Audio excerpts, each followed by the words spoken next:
Greetings, everybody, on this beautiful fall day here at St. Therese. And today is the feast of St. John of Capistrano. Now, Capistrano is a little town in the Abruzzi, which was once part of the Kingdom of Naples.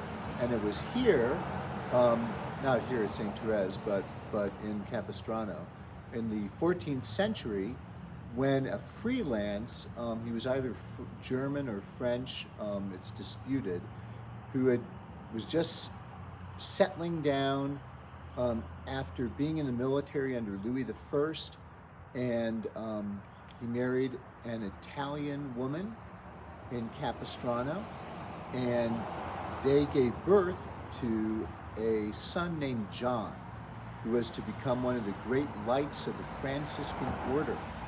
And from an early age, John's talents were noticed. He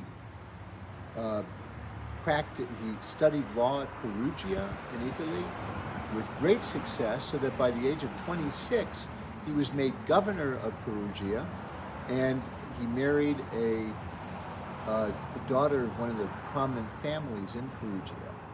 But when there were some hostilities between Perugia and the Malatestas, John was imprisoned. And like his spiritual father, Francis of Assisi, it was during that imprisonment that was the cause of his conversion to Christ and his resolution to change his way of life and to enter a religious order. Now, how he got over the impediment of his marriage is not known. It's not very clear. But anyway, when he got out of prison, he got on a mule and he started riding it through the town of Perugia with backwards, so that his face was to the tail of the mule. And he wore this big paper hat where he wrote all of his worst sins on. And the response to all that was that children would pelt him, and he was covered with filth, and it was in that condition that he presented himself to enter the novitiate of the Franciscans. Now, he was now about 30 years old. He had never yet made his first communion. And the novice master of the Franciscans thought, here's a guy who has a very strong will, who's used to having things his own way by the age of 30, so he thought, he needs a severe testing to see if his vocation is true.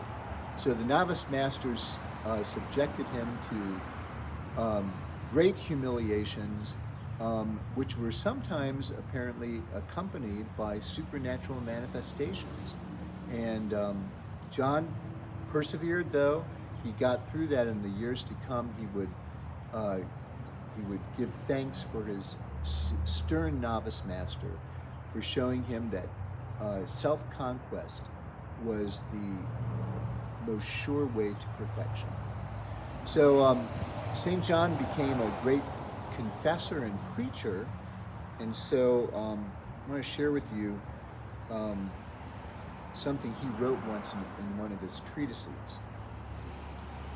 He says, "Those who are called to the table of the Lord must glow with the brightness that comes from the good example of a praiseworthy and blameless life. They must completely remove from their lives the filth and uncleanness of vice. Their upright lives must make them like the salt of the earth for themselves and for the rest of humankind. The brightness of their wisdom must make them like the light of the world that brings light to others. They must learn from their eminent teacher, Jesus Christ." So, today is the feast of St. John of Capistrano. The church honors him today. Please be reminded that tonight, October 23rd, Wednesday night, we have adoration at 6 o'clock, and the sacrament of reconciliation will be offered at 6:15. So see you all in church.